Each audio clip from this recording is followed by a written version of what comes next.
Welcome back, everyone. For today's video, we are going to be taking a look at game number 9 of the 2024 FIDE World Chess Championship, which is taking place in Singapore between Gukesh from India and Liren from China. Now, the match is all square. Yesterday was a very exciting game. It did end in a draw. Another game which could have been decisive potentially between the two players, but it ended peacefully. So the match all square at 4-4 going to game 9. We are now in the final phase with 6 games left. Both players having 3 whites and 3 blacks. Each white here, I would say, for Gukesh is much more important than it is for Ding, because for Gukesh, we do believe that he is a very slight underdog if we go to tie breaks. So with 3 chances left, you feel like he's got to go for it. All right, so Gukesh with the white pieces, he opens with the move d4, and now we get the move knight to f6. Here we get c4, e6, and now we get g3. Now we have a slight difference from game number 3, which Gukesh won, where he did play the move knight to f3. As I alluded to before, I think there's some likelihood that he was afraid of something like maybe the Budapest Gambit or something like c5, some kind of Richard Rapport idea, who is one of the trainers of Liren in this match. But this game, we get no surprise. We get c4, e6, g3 being played. And now this, of course, is the Catalan opening. Now, when you play the Catalan with the white side, generally what you're hoping for is a very long game. You want to put the bishop on this nice long diagonal, spy the pawn and the rook, and try to create some long-term advantage.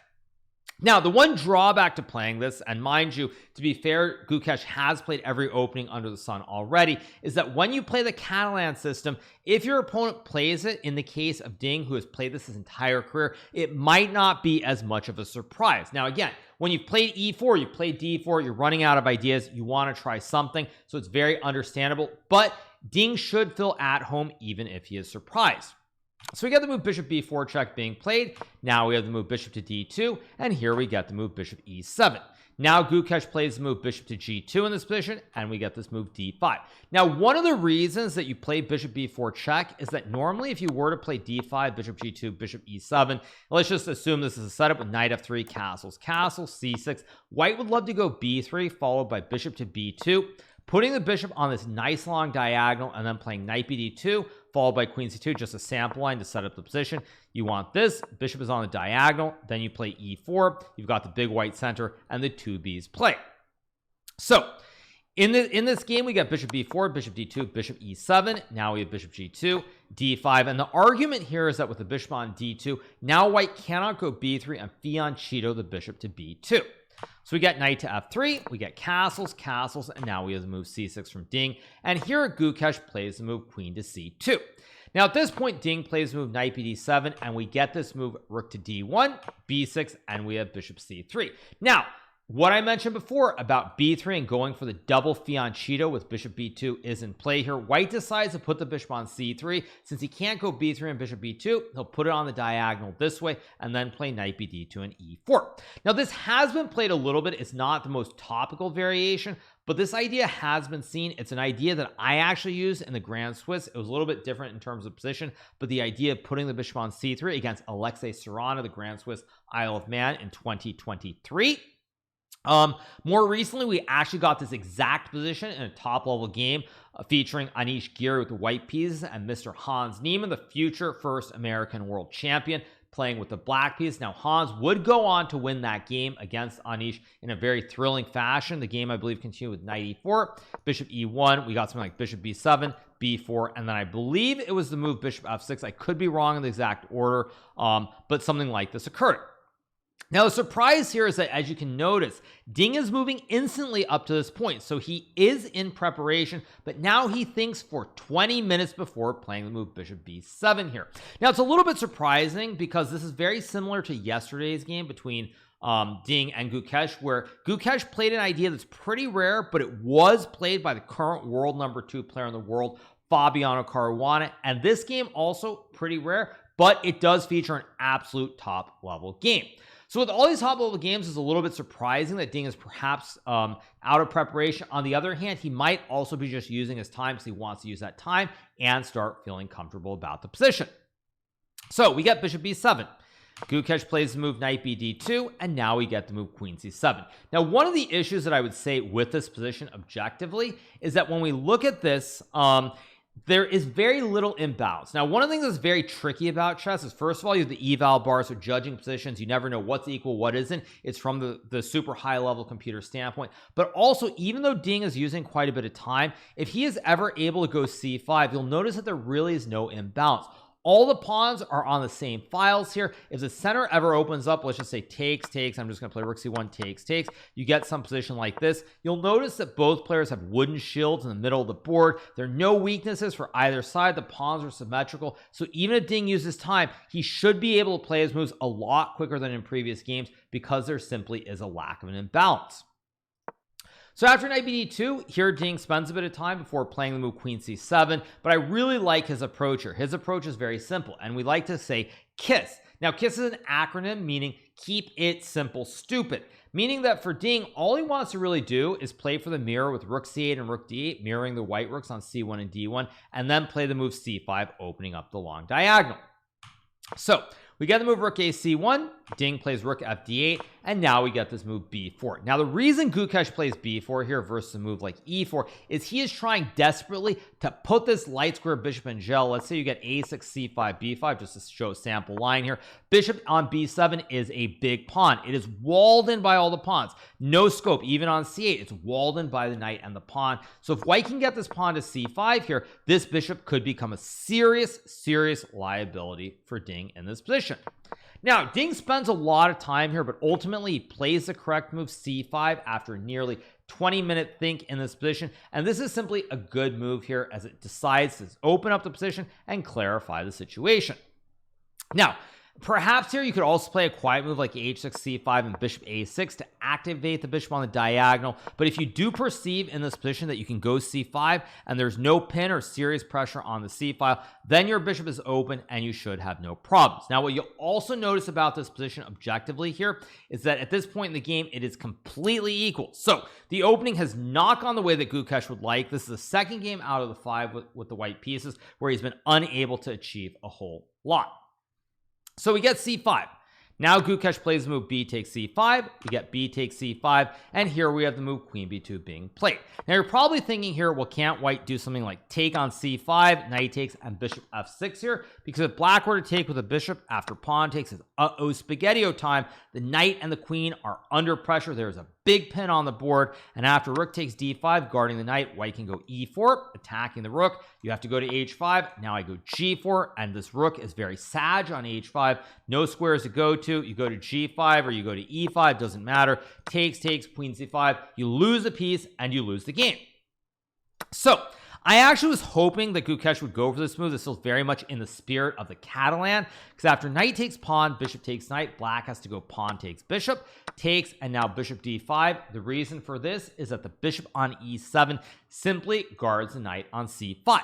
Here white can play the move knight to e1 to trade off this wooden shield on d5, and after takes and knight g2, computer says it's about equal after rook a c8, but even though it's equal, I'd probably prefer to be white in this position simply because black's kingside is a little bit weakened here, and you have the two knights versus the knight and the bishop.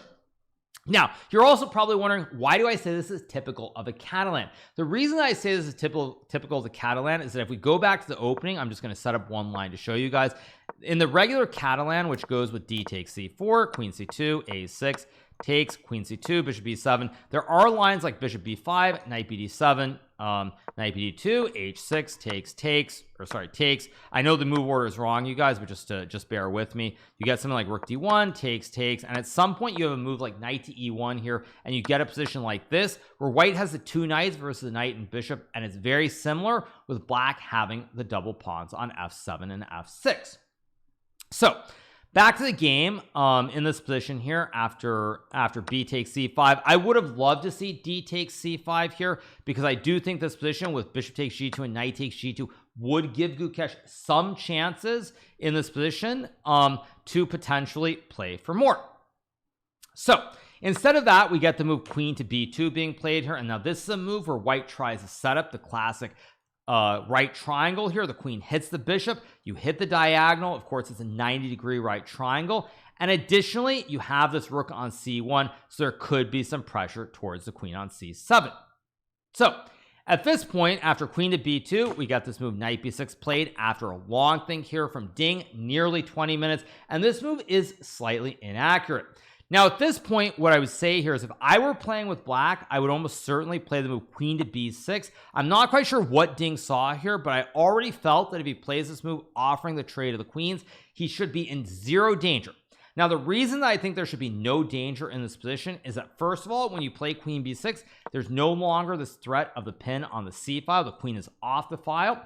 Secondly, if white plays a move like knight to b3, which might look very scary, you can simply grab the pawn on c4, and after bishop to a5, queen to b5, the knight here is pinned on b3. You move the queen, you do a Botez gambit and not the good one, and you lose the game. Now what could have happened here is that maybe Ding saw pawn takes pawn and he thought that, well, if I take the knight, after takes and knight d4, suddenly spaghetti-o time, going the other direction here, where now your queen is under attack. You move the queen, I trade the juicers, I go c6, forking the queen and the knight, you move, I take, and now you'll notice that white has two rooks here versus a rook. So it's two rooks and a horse versus a rook, a bishop, and a horse, and white has extra material, and white will go on to win the game. So it's not so great here for white. I think that what was missed actually in this position after queen b5 takes is that Ding could have played the move bishop takes pawn here, and now the knight d4 move is less effective. And after we get the move bishop takes rook, rook takes bishop here, now Gukesh has to play this move a4. We get this move queen b6, a5, and here we have bishop takes f2, king f1, and I think after queen b3 takes king f2, and something like bishop e4 followed by rook b8 and b2, black is fine. It's a very, very long line, mind you. The players obviously can't calculate and play this perfectly, but at any rate, black would be okay. So it will be interesting to hear in the post-game press conference exactly why Ding did not play queen b6, but ultimately he decides to play the move knight to b6 here. So after knight to b6, we now get this move bishop to a5 being played, and here we have the move pawn takes pawn from Ding. Now bishop to a5, nice move as you pin the knight, the queen, and the rook on this diagonal, but here Ding again uses 15 minutes, but he plays the correct move, pawn takes pawn. Now the great thing for Ding in this game, unlike the other games objectively, is that when we look at this game, the position is so simplified. There are no major imbalances, so even though he's getting a little bit low on time, he should be completely fine. Now this also highlights why chess is such a tough game, because you could look at the eval bar, say zeros, what's the difference between today and yesterday, but every game of chess is very, very unique, frankly, and it makes a huge difference, because in this situation, when there's very little imbalance, all the pawns on the same side of the board, nothing happening, you will be completely fine. So we get the move pawn takes pawn here played by Ding, and now Gukesh plays the move knight takes pawn. Here Ding plays the move bishop takes knight, and this is actually a big surprise here in the position, and it is a mistake, because at this point in the game, Ding could pretty much draw the game on the spot with the move knight takes knight here, attacking the queen and the bishop. Here if white were to take the queen after takes in this position, black can take the bishop. Now black has 2 Bs in return for the rook, or I should say 4 pieces for a rook and knight and a bishop, and black should win the game. So after knight takes c4, Gukesh would have to play the move rook takes knight, and after we get the move queen takes a5, here white will play the move queen takes b7, and now we get this move knight to d7 being played. Now probably Ding did not see this idea, or maybe he was afraid there was something happening here, but this position is completely drawn here, and the reason for that is that in this position, if we get this move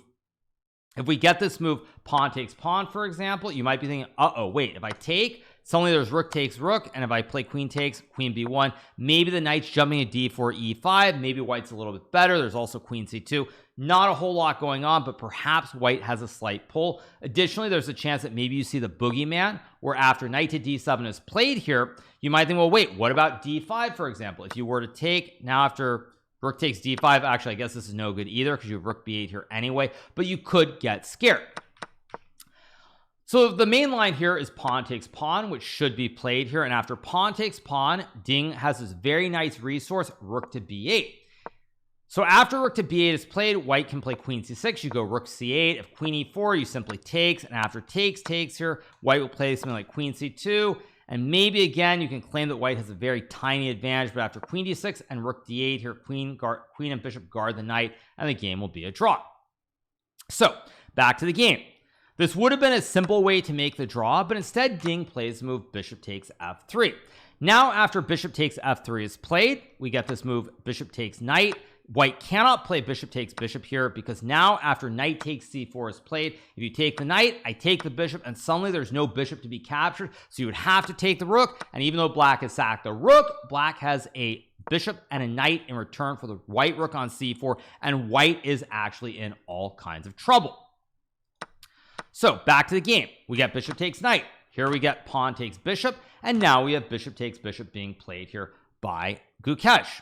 After bishop takes bishop, we get the move rook to a6, a very logical move as the rook now guards the pawn on b6. Computer actually prefers to move rook to a7 very slightly, but frankly, this is not a human approach as you hang the pawn on b6. For example, knight takes b6 here. You're supposed to go rook a6, and after takes in this position, apparently after knight c4, white's up a pawn, so this isn't the correct line. But after takes queen c5, I guess the knight on b6 is a little bit weak, so you have to go knight d7, and after takes and rook b6, probably this is a draw with perfect play, but at the end of the day, white has the extra a pawn to push up the board, so only white can be better.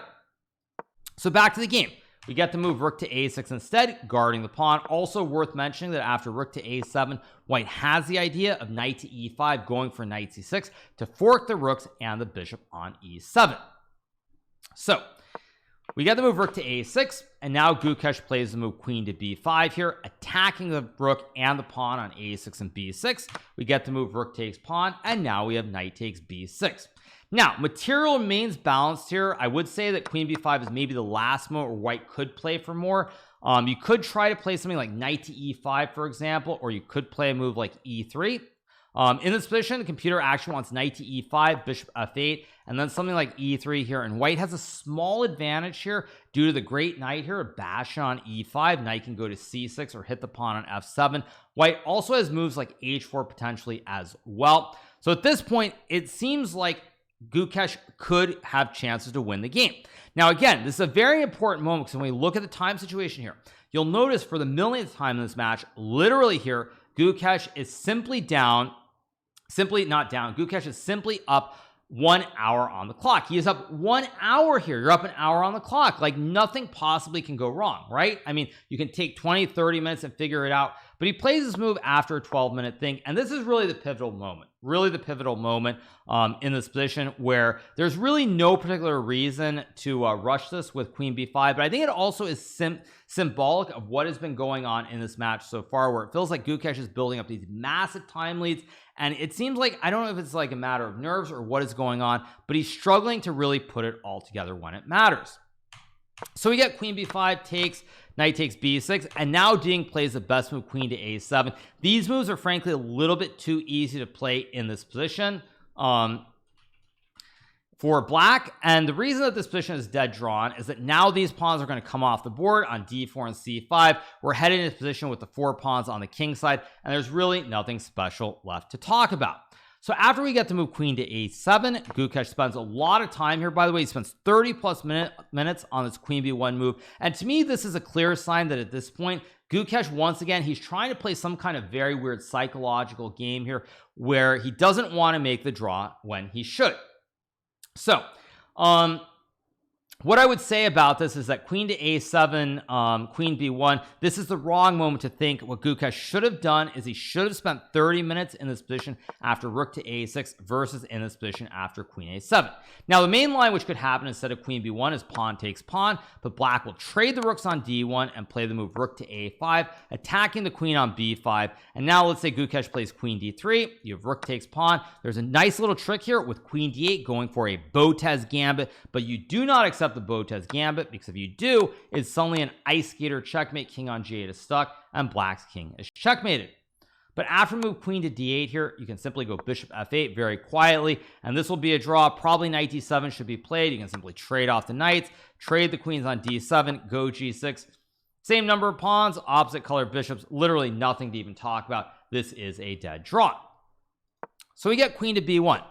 Now after queen to b1 in this position, we get the move queen to b1. 1 second, you guys, let me catch up with the exact position. So after queen to b1 here in this position, we get the move 1 second, I'm trying to find the exact order. Sorry you guys, I lost it. I lost the moves. Give me 1 second. After queen to b1 here in this position, I lost track of the moves. 1 second, I lost track. This is why when we do live recaps, sometimes it's important to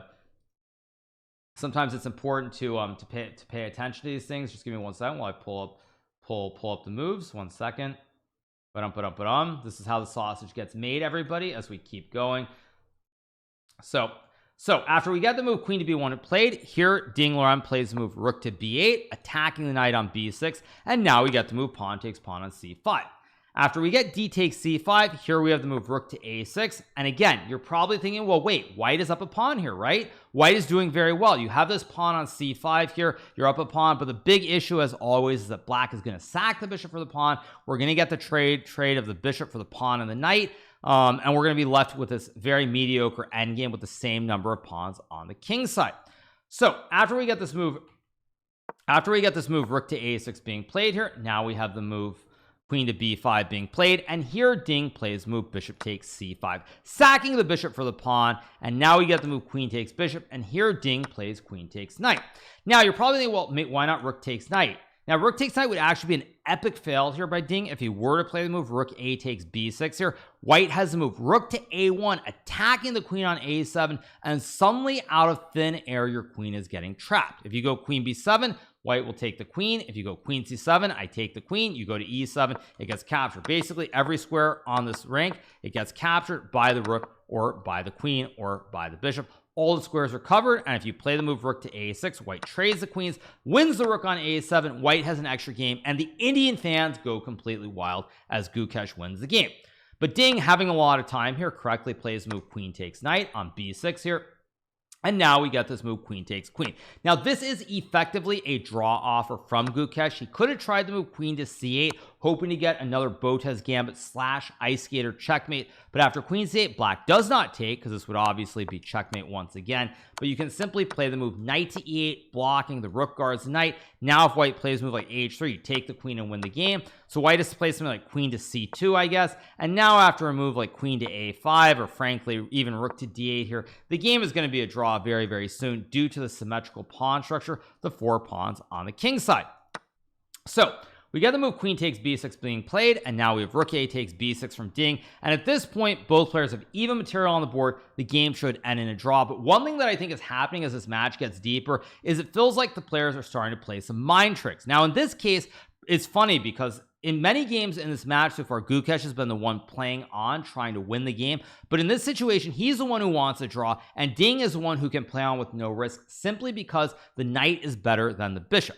And the reason for that is that the bishop on f3 is not targeting anything in this position. It really has empty diagonals. It's like the op in CSGO or COD, where it's just pointless. So after we get the move rook a b6, Gukesh plays the move rook c6, and now we get rook takes, bishop takes, and the move g5. Now of course at this point both players could agree to a draw very easily. Position is completely equal, not a whole lot going on. But I think that Ding here wants to play on to kind of in a way teach Gukesh a little bit of a lesson about playing on in endgames that are dead drawn, but also again maybe also show him that when you give me a chance, I'm not going to let you off the hook so easily either. Again, match play strats are a little bit different than in regular one-off tournament games. So we get the position after g5, and now we have the move king to g2, and here Ding plays this move rook to b2. Now rook b2 attacks the pawn on e2, and we get the move king f1, and now we have king g7 being played. Not a whole lot happening here. We get this move h3, and now we have h5 being played, and here we got the move rook a1. Now we have rook c2 being played. We get this move bishop to b5, rook to c5, and now we have the move bishop d3. Now once again, all this very, very boring, not a whole lot happening at this point in the game, but it should be a draw. So after bishop d3, we get knight to d7 here, played by Ding, and now we have this move f4 from Gukesh. Now this move is not necessarily a bad move per se, but my perception of the position here is that from Gukesh's standpoint, I think he's very frustrated with what's going on, and he's just trying to kill the game as quickly as possible. So we got takes, and now we have rook c3 being played by Ding here, trying to put pressure on the third rank, and now we get the move king to f2.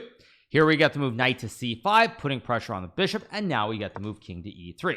Now we get takes, and in this position we have the move rook to c2 being played here by Ding. You might be thinking, wait, this is actually a little bit tricky, right? This rook is coming to h2 or it's coming to d2. Not so easy to play here in this position. But now after rook to c2, we get this move king to f3.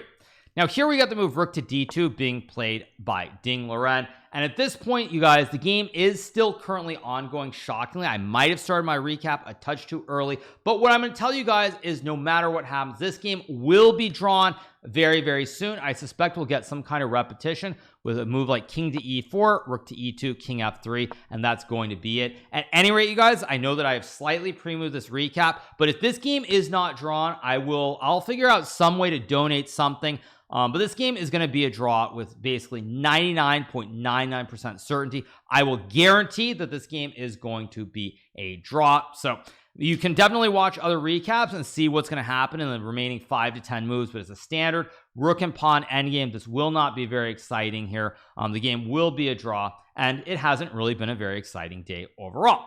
So that being said, what to make of this draw in game number 10 between Gukesh and Ding? I think from Ding's perspective, he is going to be very, very happy because he was never under any pressure in this game whatsoever. Very smooth game. I think that he is only building confidence. One thing that I did not mention super closely at the start of the video is that when you're playing in match formats with the white pieces, it's very hard to have idea upon idea upon idea. And I think as you get deeper into the match with less ideas, it's very tricky to it's very tricky to keep coming up with something that will totally surprise your opponent. So I think as the match goes on, it's only moving more and more in favor of Ding. Of course, there's still many games left to play, but after this draw, this means now that Gukesh has 2 white games, 3 black games remaining.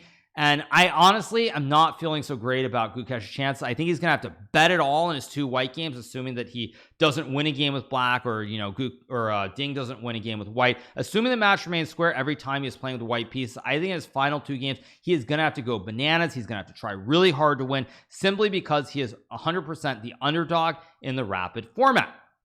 So for Ding, he's Ding chilling as always. For Gukesh, I think it's starting to get into this danger zone of nerviness where he's going to have to figure out exactly what he wants to do with the white pieces to try and put Ding under pressure. But I will say I think this opening choice probably wasn't best today, simply because even though Ding was down an hour on the clock again today, he just got a bad position, or not a bad position. He was way down on clock, but his moves were a little bit too easy. And as soon as he played c5 to open up the diagonal, that's all she wrote. So at any rate, the 10th round game has ended in a draw between Gukesh and Ding. This means that now the players are still tied up here by a score. This is not 10, sorry, game number 9, my mistake. The players are still tied at a score of 4.5 to 4.5 heading into game 10. Tomorrow will be a rest day, so there will be no game. But at any rate, I hope you guys have enjoyed this recap of the 9th round of the 2024 FIDE World Championship being held in Singapore between Ding Liren from China and Domaraju Gukesh from India. If this game is decisive, I will literally donate something, you guys. I don't know exactly what I'll do, but we'll do something. But at any rate, I hope you guys have enjoyed this recap. If you are not already subscribed to the channel, make sure that you smash that subscribe button below, and we'll be back with some more great recaps in the coming days, as well as the press conferences. So hope you guys enjoyed it and have a great rest of your morning. See you guys. Bye.